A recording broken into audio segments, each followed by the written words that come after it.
What's up guys, Metal Pizza here. This is the second day of the 30 streak challenge and I just realized that we started this streak Friday the 17th, which is kinda considered bad luck in Italy. So well, che sarà sarà I guess, right? Today I'll talk about the YouTuber who's helping me the most laugh in these quarantine days off. Spoiler alert, he's not a communist, he might be a liar, most likely, he might be a pig, 100%, he might be a communist, but he's not Le Pons, 100%. So quick, no time to lose and let's roll the intro. Kra! Sku sku! Skibidoo pa pa! Sku sku! When being in confinement, it helps having somebody who knows how to handle being locked behind closed doors, if you get what I mean. If this prison reference didn't make it clear enough for you dumb fucks that couldn't even read the title, I'm talking about Jeff Wittek today, ladies and gentlemen. Come on guys, don't be mean. Give Jeff a round of applause. No? Okay. Well, if you know David Dobrik, you might have seen Jeff in some of David's videos. He is the guy who has only one face, literally. I swear to God, he looks like he's on somebody else's body and cannot control facial expressions properly yet. Or maybe it's just too much Botox. That's also a possibility. But hey, it's a super funny expression. Anyway, I swear to God, it's much better than the 4 or 5 that probably I have. So, I mean, seriously, check it out.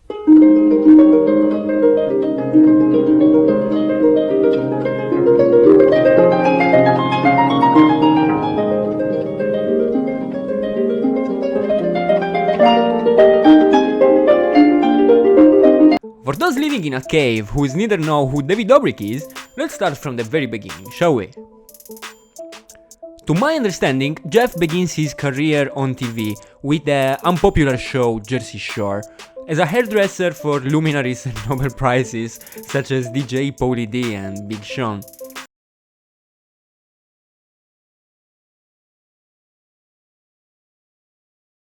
While his work might have not granted him an international hairdressing award, being close to these shows allowed him to end up in some of his first TV shoots. Like that time when he was filmed smoking a cigarette and his mother saw the episode and he had to deny, despite being on actual television, you know.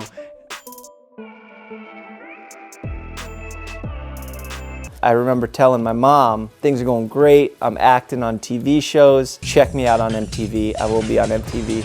And this is the first fucking clip that she sees of me. And of course, I'm smoking a cigarette.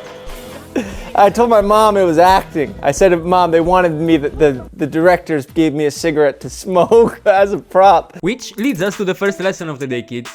No matter the evidence, deny, and always deny any involvement. What do you guys do if the cops ask you guys questions? Keep your mouth shut! That's right. You didn't say anything back there. Are you gonna talk to the cops? I think we got a snitch here. And what happens to snitches? They get stitches! That's right, now get him! After Jersey Shore, Jeff manages to be cast as some generic asshole in some other MTV crappy show, but his career is still nowhere to be found at the time. We see Jeff starting his career in comedy in 2011 when he joins Vine as American Jeff, with some pretty funny content I have to say that is still available on YouTube, and starring with other Los Angeles Viners of the time such as Jake Paul and Rudy Mancuso. In the same year, he also takes some sabbatic time behind bars for possession of substances, which becomes a characteristic element of his branding in the future, let's say. Then some time passes, Vine dies, and he acts in some mediocre short movies, but nothing really seems to change until Jeff meets David Dobrik. We're about to get pulled over in 3, 2, 1. Damn it. Fuck, man, I got no registration. What are we doing out here? What are you doing? Good. Oh, we got Papa! This is not a fucking joke, guys. How you doing, officer? Good, how are you? So the reason I'm pulling you over, I just noticed that the light was green, you weren't going. Yeah, so we we were looking at the stars. That was our phone. We noticed the stars, and I was like, guys, look outside. There's so many stars. I fucked up. That was my fault. Where are you guys coming from? I promise we're not on drugs. I'll do a breathalyzer right now. I know these guys are really laughing like crazy. I think these guys want to see me go to jail. All right, guys. They're about to find out the car's stolen. I'm just gonna go to jail. They're comedians. And if you're familiar with David's work, you'll know that every one of his videos, despite looking amateurish at a superficial look, are always highly structured, which must have had a huge impact on the way Jeff approached his work.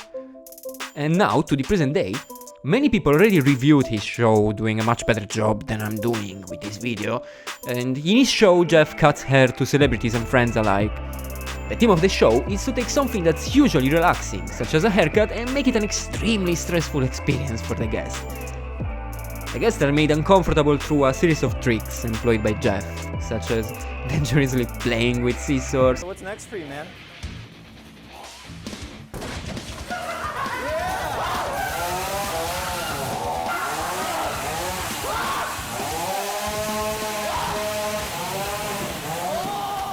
I'm gonna get evicted! Not outside! Or by having his staff acting in unpredictable manners. Mind if we sell your hair on eBay? No, not at all. Okay, that was a big... that was a lot. Yeah. Oh, you know that feeling when the barber first digs in? Don't worry about that.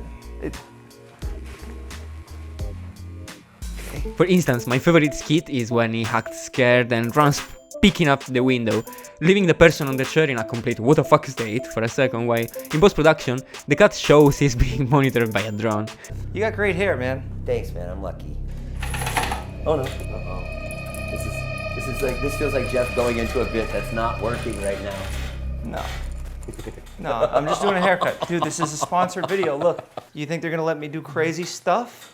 Which is dumb as fuck, but not only the reaction is priceless, things like this shows a genuine sense of comedy and a real passion for what he's doing. Overall, while being original, the show includes some of the best features seen in other people's work. In a way that reminds me of Pewdiepie, intros, for example, are quick, catchy, consistent, but always different among themselves at the same time.